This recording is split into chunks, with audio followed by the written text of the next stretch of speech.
Hi, my name is Craig Herskowitz, and I'm an attorney at the Law of Susan Chin. I started my practice of law first at the U.S. Marshal Service in Washington, D.C., in their general counsel's office, where I defended the marshals against lawsuits from prisoners and individuals who bought things at government auctions and had second thoughts. Then I went to the FBI, where I was in the legal forfeiture unit. So I made sure FBI agents were following the law when seizing assets, and I would forfeit those assets to the United States government.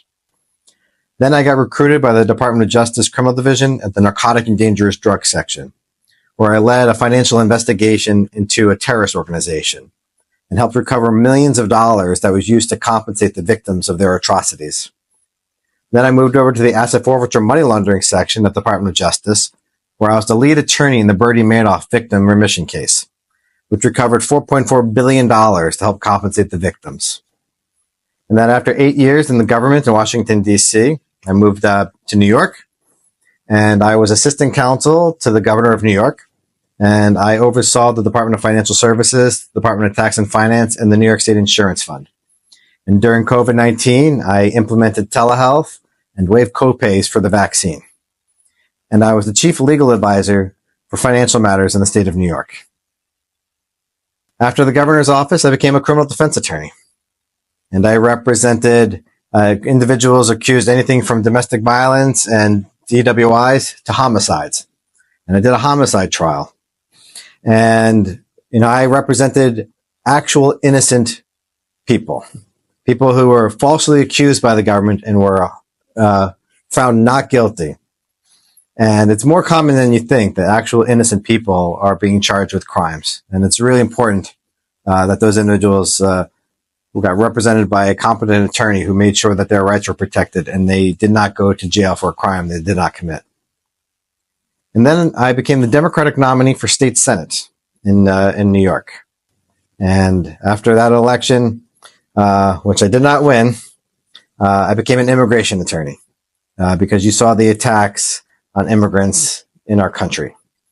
And I thought it was very important that we help protect these individuals who are in this country solely to provide for their families and contribute to society. And the attacks that we see on the immigrant community has been shameful, and I am proud to stand up for the immigrants in our country. So I had the privilege of working on very high-profile federal cases. One big federal case that I worked on was representing a corrections officer who was charged with federal fraud for calling in sick when the government accused him for not being sick. And he was facing several years in prison, and I was able to get him probation. And that, fighting with the federal government is very, very challenging. Another case I had, a guy was arrested. DEA agents showed up at his door in the after hours, arrested him in front of his family, and he had no idea why he was arrested. Turns out he was arrested because he has the same name as a drug dealer. And the fact that the federal agents arrested him and he had to hire an attorney to defend himself. And, thankfully we were able to get the case completely dismissed. But it took 6 months to resolve that case because the federal government does not make those kind of mistakes. And they were extremely embarrassed that they did. And they would not admit that they made those mistakes. So we had to be very persistent and make sure that we fought that case and got it dismissed. Another case I represented was a gun case where an individual was in possession of an illegal firearm. And we were able to fight that case and get that case completely dismissed. So when I was at the Department of Justice, I worked on a federal case of a big drug trafficker. And the defense was, the defense argument was that their client was the biggest drug trafficker in Colombia, but he did not intend for the drugs to go to the United States. And in order for the United States to have jurisdiction was that we had to prove a nexus between the drugs going from Mexico to the United States. And in the middle of the trial, the defendant's wife was assassinated.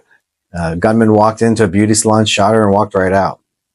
And after all that, we were able to secure a conviction, and he got sentenced to over 50 years in jail. And after serving the government, I'm now working on the defense to make sure that people's rights are protected. And I have seen so many good people who made mistakes, or good people who just got caught up in something that they didn't mean to get caught up in. And it's extremely important that we fight and protect those individuals' rights. And I am very proud of all the cases that I've worked on and all the individuals that I've helped. And it's extremely important that everyone gets their fair share.